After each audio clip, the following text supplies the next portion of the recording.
Hi, True Crime Grapevine fans. It's me, Patty Lee. This is our episode 47, the fourth case. Oh, this is a long one. I had to do a deep dive on this. I think it might be our next Vallow case. I'm telling you. Hold on to your armchairs.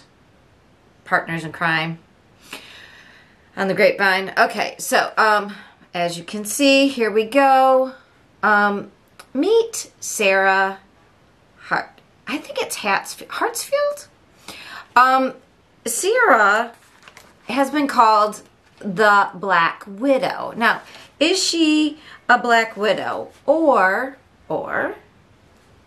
is she more of a Dr. Jekyll and Mr. Hyde, or a Mommy Jekyll and Mr. Hyde?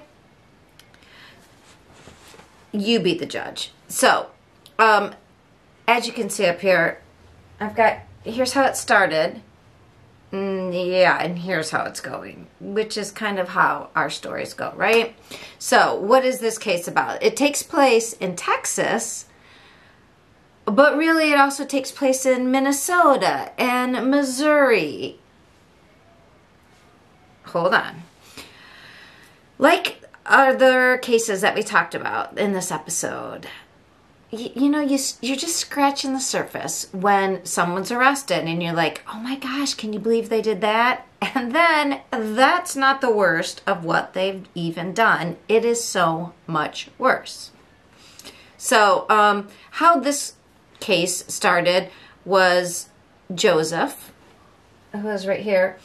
They were only married a year, and I'm going to go through the whole...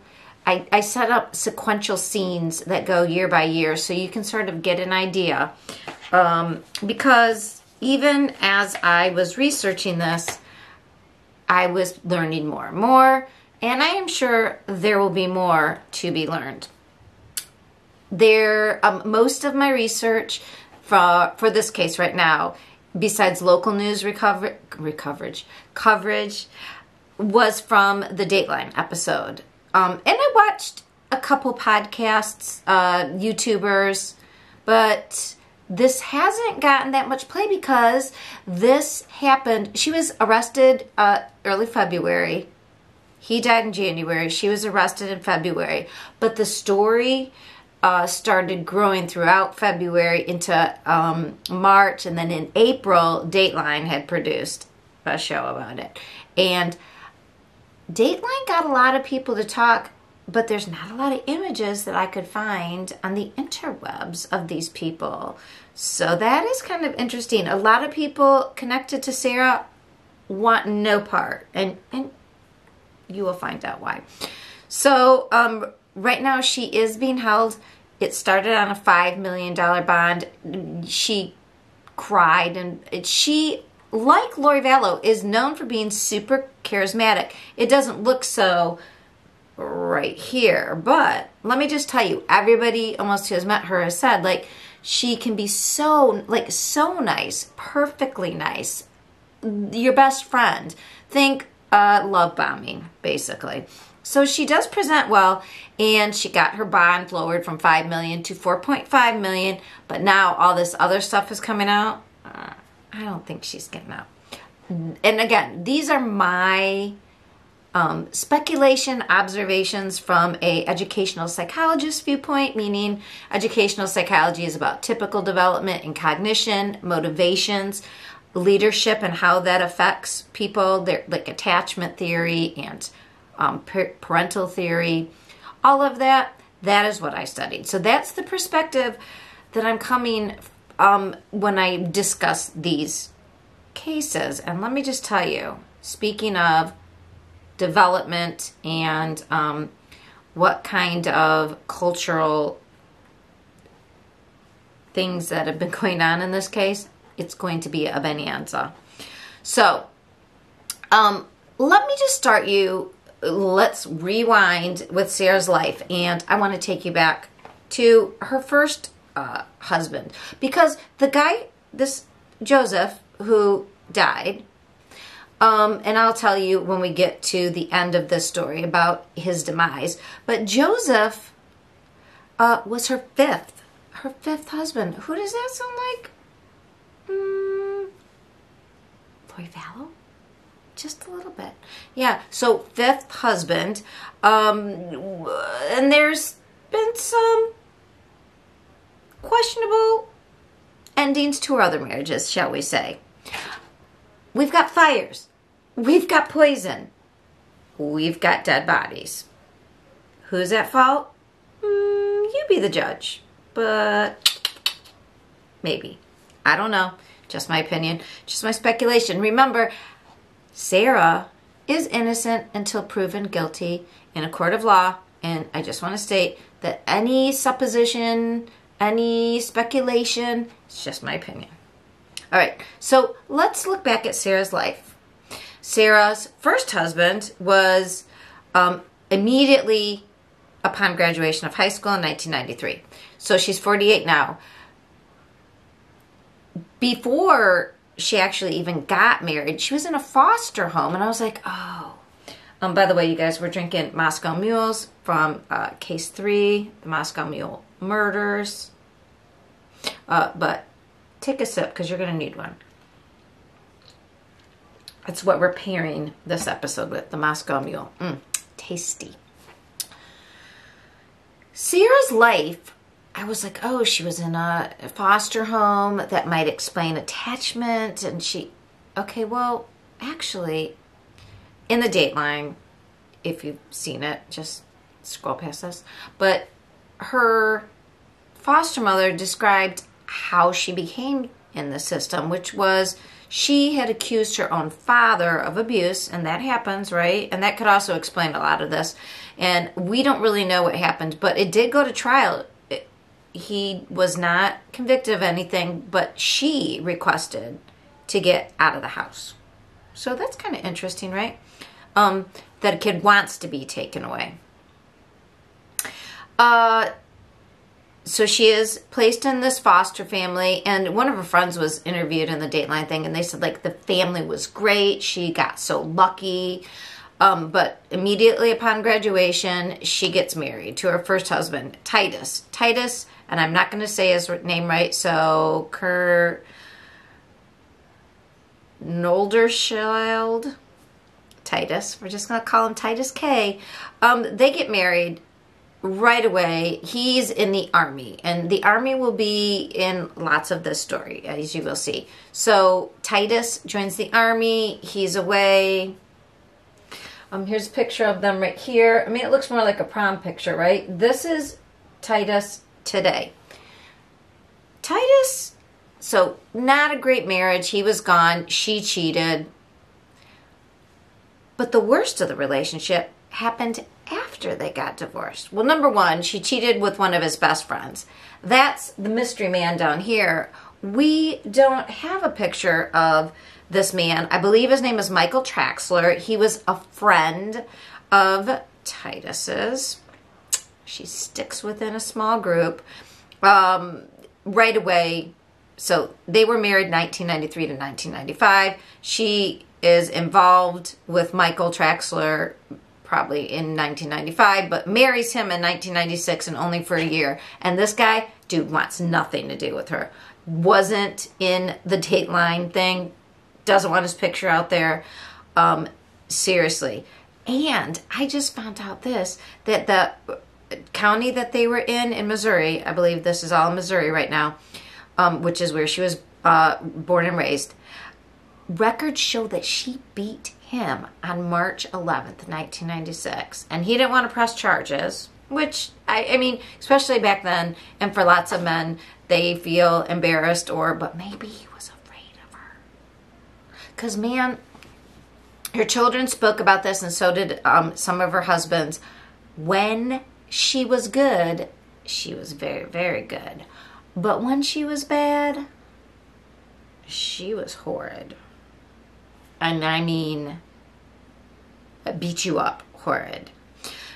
Almost like a complete different person. So Michael Traxler also in the Army. So first husband 1, husband 2. So these are Army guys. And the second Army guy she beats up, and he wants nothing to do with her. She meets her third husband, Christopher Donahue, allegedly. Now this is just the, grapevine gossip, while she was still married to Michael Traxler. But I'm not exactly sure how she would have done that, because I do know that she joined the Army after she divorced Michael Traxler in 1997 and was sent to Alaska. She was doing truck stuff at first, working in the motor pool, I believe. So I think she met her husband, Christopher, in Alaska. So I'm not sure how much the idea that she had another affair. But she's very young.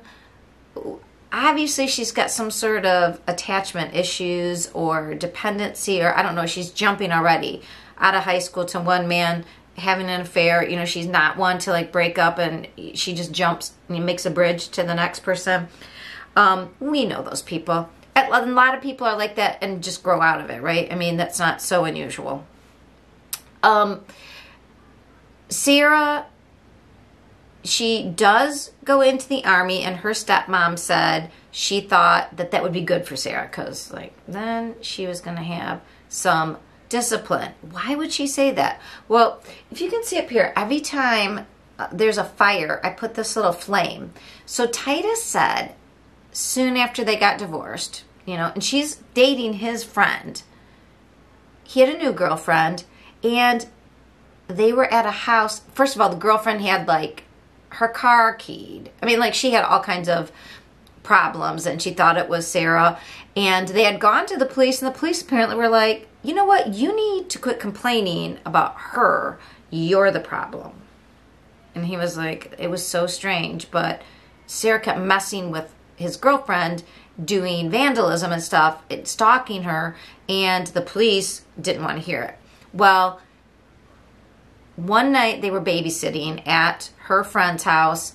The baby had been put to sleep. So they're at somebody else's house with a baby. And there's a smell of gasoline. And they said they thought maybe the car was broken outside or something, something was happening. They go to look. There is gasoline spilled all over the front porch. And they see Sarah running away. Now, it wasn't set on fire. So... And then they go to the police, and the police are like, well, here's the thing. There's no such thing as attempted arson. Which, okay, but, kind of seems like there should be, right? Isn't that something bad? Anyways, so, yeah. So maybe that's why she decides, yeah, I'm going to join the Army and leave. I don't want to get in trouble for this. So... Now, she's in Alaska, and she meets Christopher Donahue. Christopher Donahue, to all apparent purposes, now he was pictured and spoke a little bit, I believe, in the Dateline episode, but he did not, his picture is nowhere to be found. They were married from 1999 to 2016, but I believe they met as soon as she moved up there. In fact, then she got pregnant. So... but hey, people who amongst us, there's a lot of people who things are a little backwards. We're not going to fault her for that. But this is marriage number 3 now. This is husband 3, Christopher Donahue. And this is basically the most stable time in her life. She has Ashley, who is 22 years old now. She then, 19 months later, has Ryan. So here's Ashley. I can't find a picture of Ashley. She was in the Dateline, but I can't find a picture of her. I even remembered where she lives in Texas, and I couldn't find a picture. So unless I went to Dateline and grabbed stills, which I did not do because of copyright, I don't know. This is a Dateline picture of Ryan, but there's none of Ashley, even though she actually gave the most detailed information about her mom, but maybe she just doesn't want her face out there a lot. And then there's 2 girls that they had. So there's 4 kids in this family. and they've moved them. They're all, both Christopher and Sarah are in the Army. Now, they did both get sent away to be, but not yet. So this is an Army family. And they are then move closer to Fort Bragg, I believe. So when they're back in the lower 48, Sarah takes in her father. Now, the father is the one who she accused of SAing her. So it's kind of weird. And her foster mom, Barbara, was like, I was like, what? Why are you doing this? And she's like, again, when she's the good Sarah, she's like, oh, someone's got to do it. I'll do it. It'll be me. Well, Ashley remembers that her grandfather was there 2, maybe 3 days before her mom gave him his liquid medicine, and suddenly he like coughed, grabbed his chest and throat, and died. And she says she remembered he died. She saw him die. That's her remembering, or at least what she said on Dateline. So just remember, now we've got poison. All right, this is not a picture of Sarah's father. This is just a random picture. All right, now, that was 2005. Ashley and Ryan both said like their family, both the mom and dad, went away to Iraq. Now, Sarah's one of her sergeants. She made it all the way. She was a communications intelligence officer person. She would go between the high intelligence people. She had top secret clearance. This is her time in Iraq. And he said she was smart as a whip, and she could really remember procedural things and what to do in what order. Like, she was very bright. But he said he wasn't surprised to learn that this had happened, although like she had accommodations in the Army. I mean, top secret clearance, did a great job. Now, did going to war do anything to her? But and now Ashley and Ryan and the 2 littler girls were all taken care of by grandparents because both parents were off in Iraq at the time. They come back, and I don't know if she was different after that, but Ashley would say when her mom was like in military mode, when her hair was back in a bun, and she was very strict, and like if she got angry, she beat the heck out of them with a belt, and then she would, a couple of times she lost control and pummeled them, beat them with it, like beat them up, like black and blue, bleeding.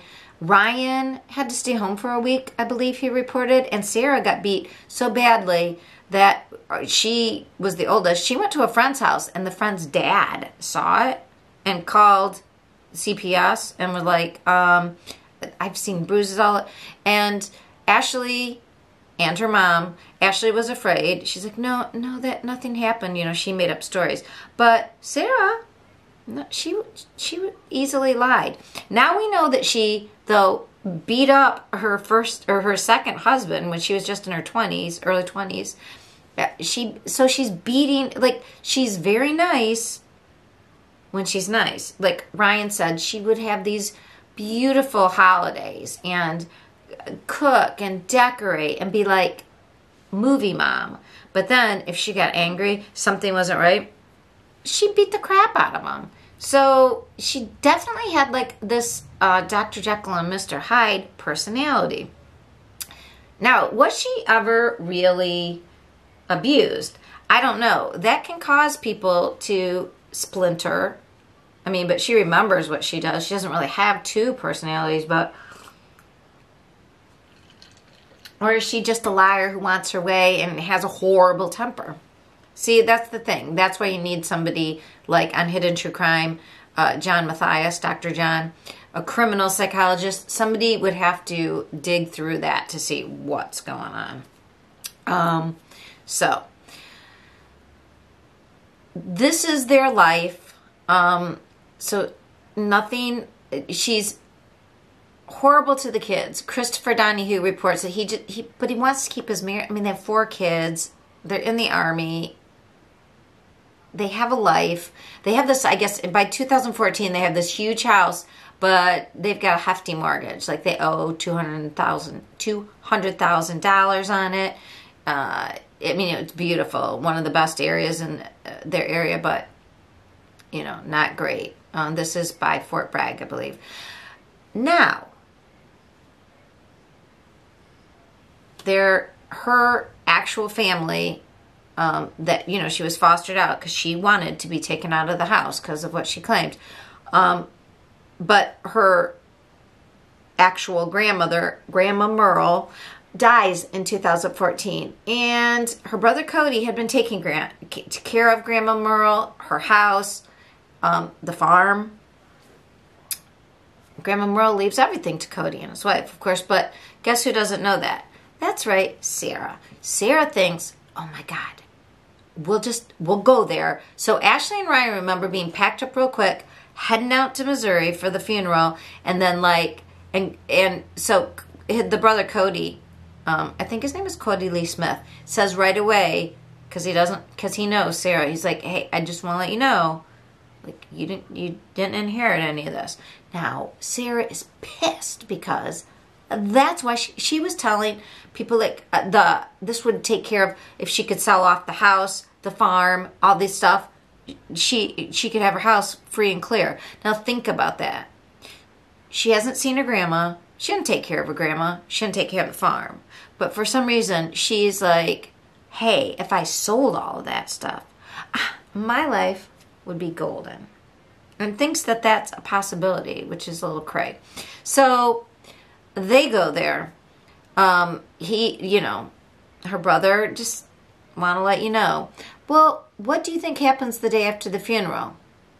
Sarah, I don't know if you can see down here. Sarah gets a moving truck and just starts taking stuff out. And her kids remember, like, they had to go down in the basement and haul stuff, whatever Sarah said was coming. And Cody, the brother, was like, you know what? Whatever she wanted, take it. I do not care. That's how much people didn't want to mess with Sarah. Just take it.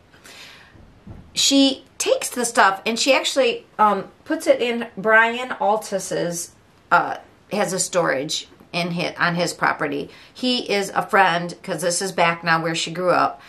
Brian knows her from school. Everybody said in school too, she was like a flirt. She's very friendly. She love bombed, probably. That's what it sounds like. Like, just everybody loved her. She was great, you know, unless you crossed her. And speaking of which, I don't know, can you see this fire up here? So, yeah. After she takes everything that she thinks is worth anything to sell, and her brother just lets her have it, even though it's not hers, the next couple nights while she's there, there's a horrible house fire. And Cody is at home with his wife, Jessica, and Xander, when their nephew, is spending the night. And they almost don't make it out. Like, it's very close. And the house destroyed. And Cody will say, I can't tell you if Sarah had anything to do with it. He doesn't know, and he doesn't want to know, and you can't prove it. He just wants to get on with his life. He is not interested in blaming Sarah, because nobody wants to blame Sarah. Now, one interesting fact. They did find that where the house was started, it did look, the fire marshal came and said, can't say for sure it was set on fire, but they knew that the corner where the fire started, it was right where there was a huge bunch of poison ivy. And yeah, Sarah had poison ivy all over her face. Coinky dink. I mean, you know, one often gets poison ivy on one's face.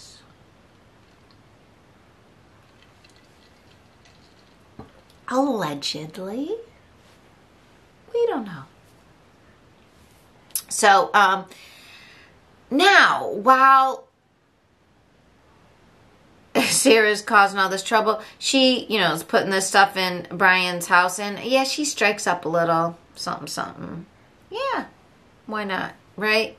She's having not a great time in her marriage. I mean, quite frankly, this has been the longest relationship she has had, even longer than she stayed with her family of origin, because she started the trial, like the accusation started when she was 11 to 12. So she has been with Christopher Donahue about, let's see, I mean, almost 12, 14, 16. They get divorced in 2016. She starts this about when she comes home and puts this stuff in this guy's house. But still, I mean, we got to give her some credit, right? I mean, at least she had one long marriage. Anyway, but she, you know, is back to her old ways, allegedly. This is according to what we hear.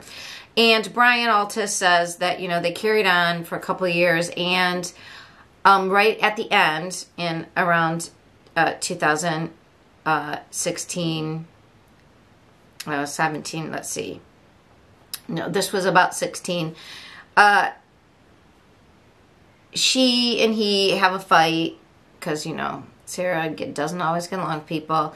And it is bad enough when they break up that he has his sister come over to his house because Sarah says she's coming over. She sent him an envelope that he said smelled like urine. And when he opened it, there was a pregnancy test. And he's like, oh, hell no. But, you know, so Sarah comes to his house. His sister's there. And he's like, yeah, we'll do a test now.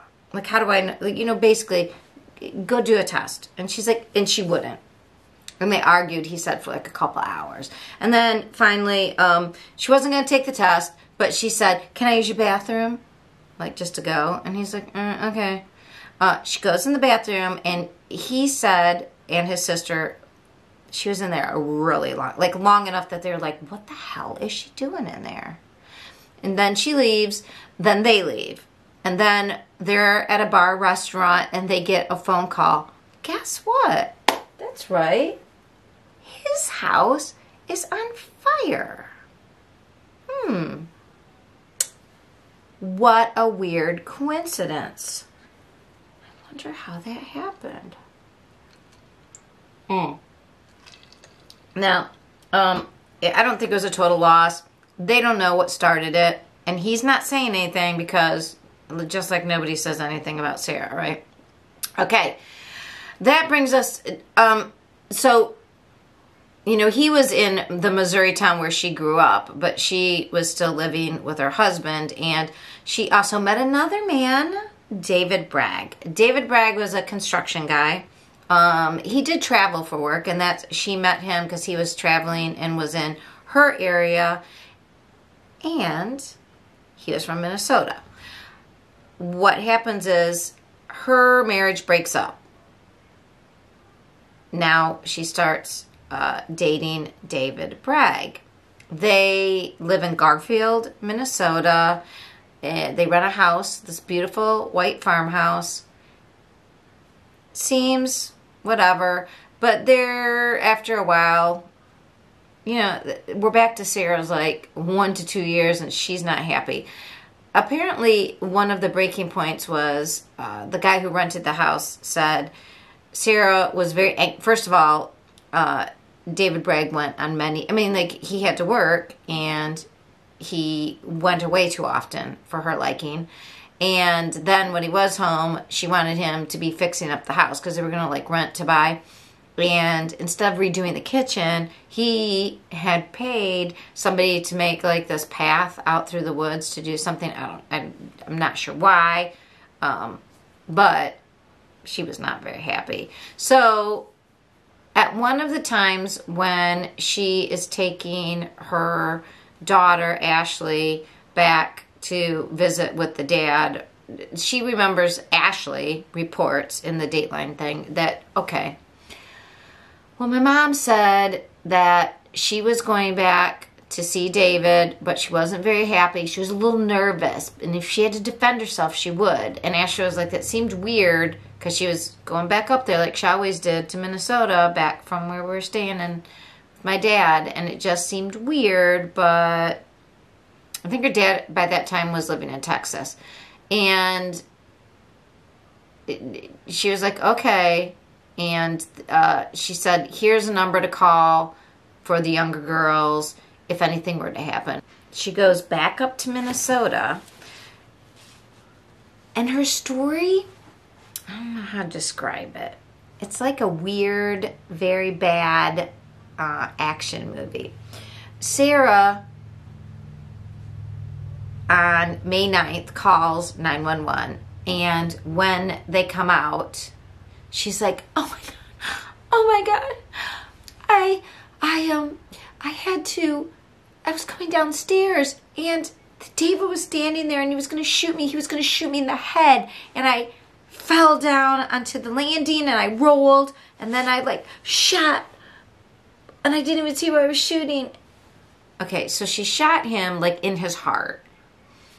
And you know, this whole like, I ducked and he was going to shoot me in the head, but then I got him with my gun, and seems a little like a very bad retelling of a movie. But at the time, because she said she had nowhere to go and he had a gun, which, you know, could have been placed in his hand, but whatever, they didn't know what else to think at the time. And so it was deemed, if this is giving you shades of Alex Cox, I would understand. Yeah, so it again, what are you going to do? They think it's a fair self-defense, and yeah, it gets shut. So David Bragg, fiance, gone. All right. But don't worry. Were you thinking, but Sarah's alone now in Minnesota and it's cold? Don't worry. We have another David. David George. And David George was, I'll just tell you this. I don't have his picture either, but he was in the Dateline. So he did show his face, so you can see, if you want to go to, you can stream the Peacock thing to see what David looks like. But David George, all these guys that she dated kind of all look alike, which I think is interesting. But I know a lot of people who do that. You have a type. But Sarah was not alone. David George, he was the propane man. He said he had been over the house once before. I don't know. So just remember, May 9th is when her fiancé dies. David George is listed on the call out of the sheriff that came out for the call about the person dying that was shot. Yeah, he's listed as being there.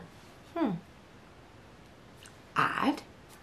Was that the one time, or he was there one time before? But that's weird. Now, it did say the people listed on the sheet, they didn't have to. They could have been an important person to talk to. I don't know. It's really strange, though, that there's David George listed as being there. Make of it is what you will. So, but David George, actually, within months, he's so nice. He takes over. He moves in with Sarah. And Ryan actually said he sort of liked David George. I mean, he seemed nice enough. What's really weird is that he had just lost a spouse too. Again, are you getting shades of like Lori Vallow losing Charles Vallow, and then all of a sudden, whoops, what happens to Chad's wife? Well, we have sort of a similar situation, only it's flipped. First, no, actually it's the same situation. No, it is flipped, because his long-term girlfriend, it wasn't his wife, Rebecca Coons, she was 62. Here she is, here in Happier Times. And I have a little poison bottle with a question mark, because we're not sure what happened with Rebecca. But her family said, yeah, she did have a heart valve problem before, but it was taken care of, and she had quit smoking, and she was fine. So they don't really know about why she died. And Ryan, Sarah's son, remembers David George saying to him, yeah, she was just like, the day she died, she was just like screaming and being crazy. I'm like, I have to find the exact, there's some crazy quote about what he said. Oh,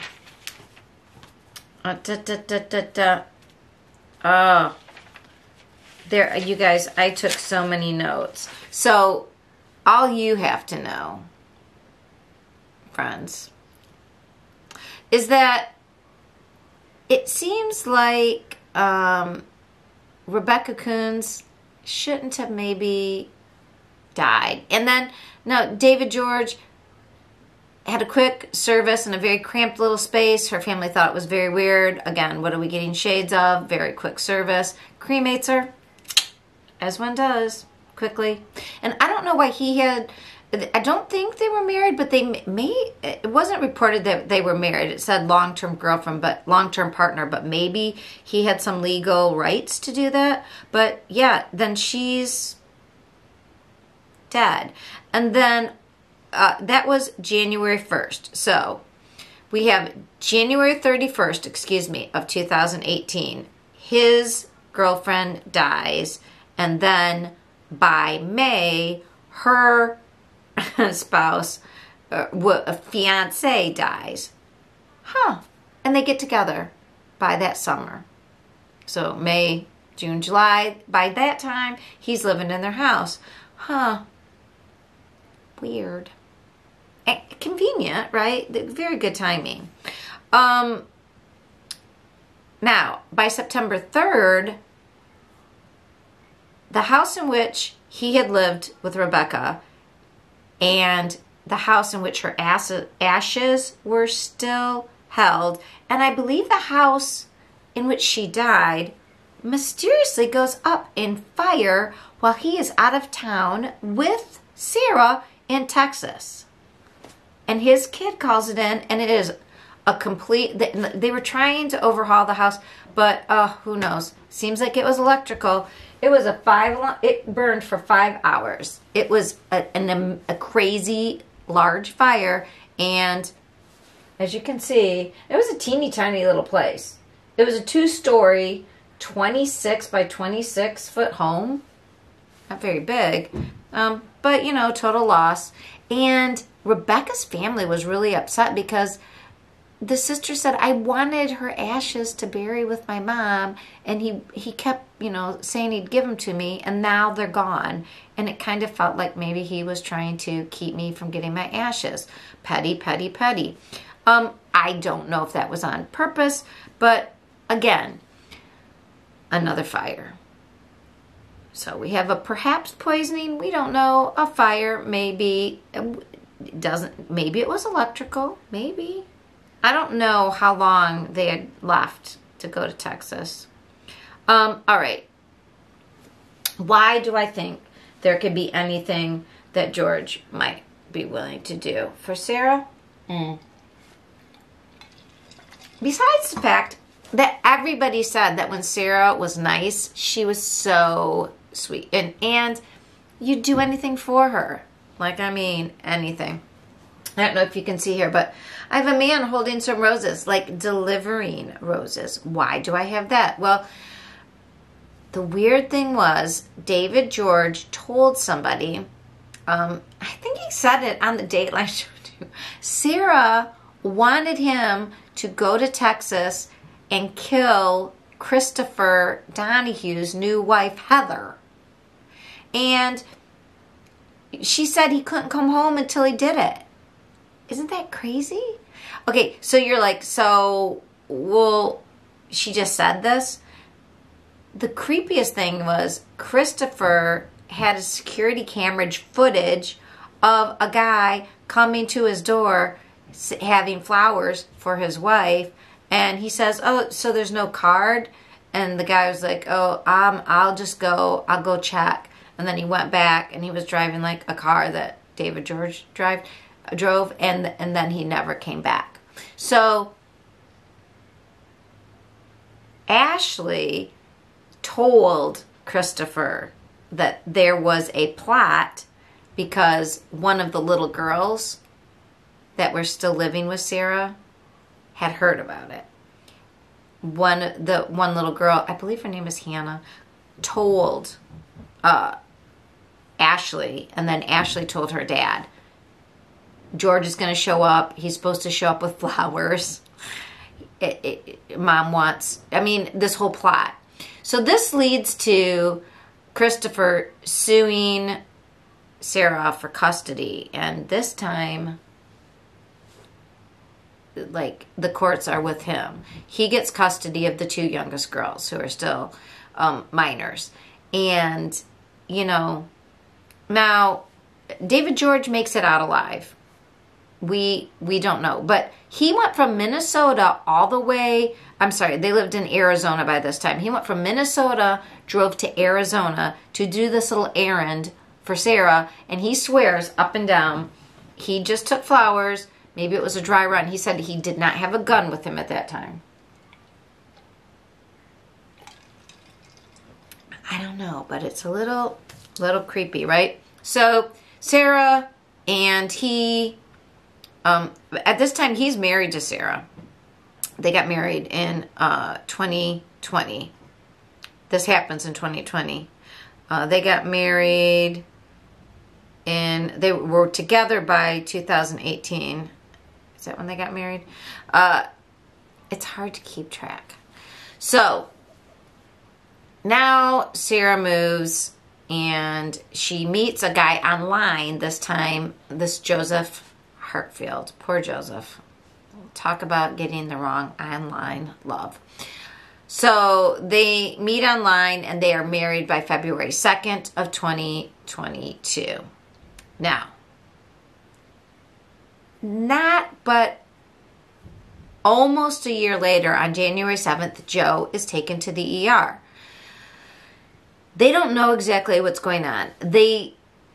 She said, oh my God, I didn't wake up and his alarm was going off. Well, they could see, since it was this digital glucose monitor, that it had been going off for like 4 or 5 hours, and it would be highly unlikely that it didn't wake anybody up.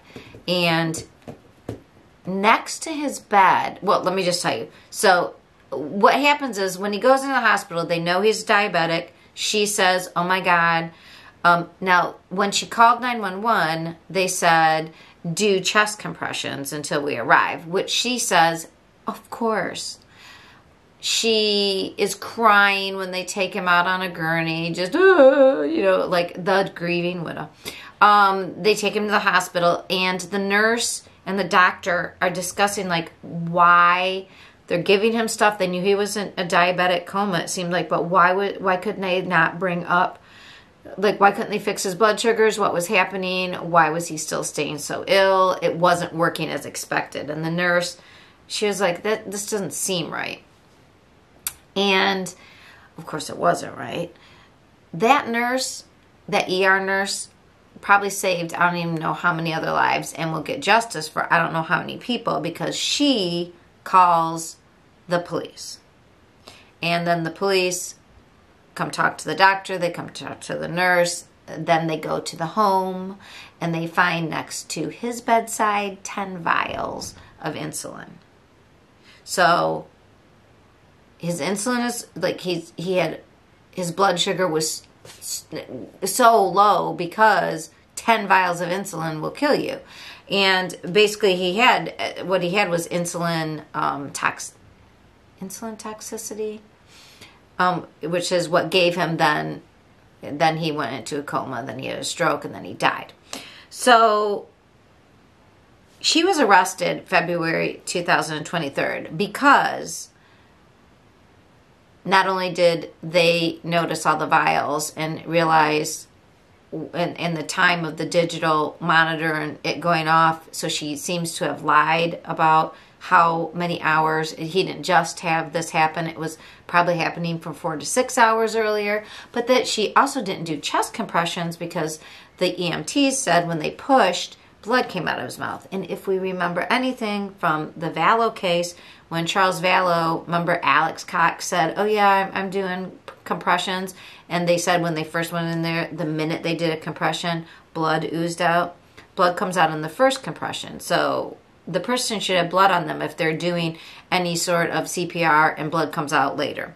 And in both these cases, we know the people were not honest. So, yes. And I do have a little poison. Oh, hello, Lulu. Lulu says hello. She was arrested February 23rd. She has a like I said in the beginning. So she had a $5 million bond. Now it's down to 4.5. She also had a lot of trouble recently with her lawyer. She wanted to fire her lawyer, and he wanted off the case, saying they had a conflict of interest. So what was the conflict of interest? Well, Sarah was talking to a local reporter, Bryce, I believe his name is. And there's a way that inmates can text, and the person receiving the text, if they want to, pays for it. So it's not like the money isn't paid for by the county jail. But yeah, she was like, I didn't do this, and I'm innocent, and this isn't my fault. Anyways, and of course her lawyer was like, the conflict of interest was he wanted her to shut up and quit talking to the reporter, because as we know, anything you say can and will be used against you in a court of law. So as it stands right now, I am sure we are going to learn more about Sarah. And the Dateline show was called All About Along Came Sarah.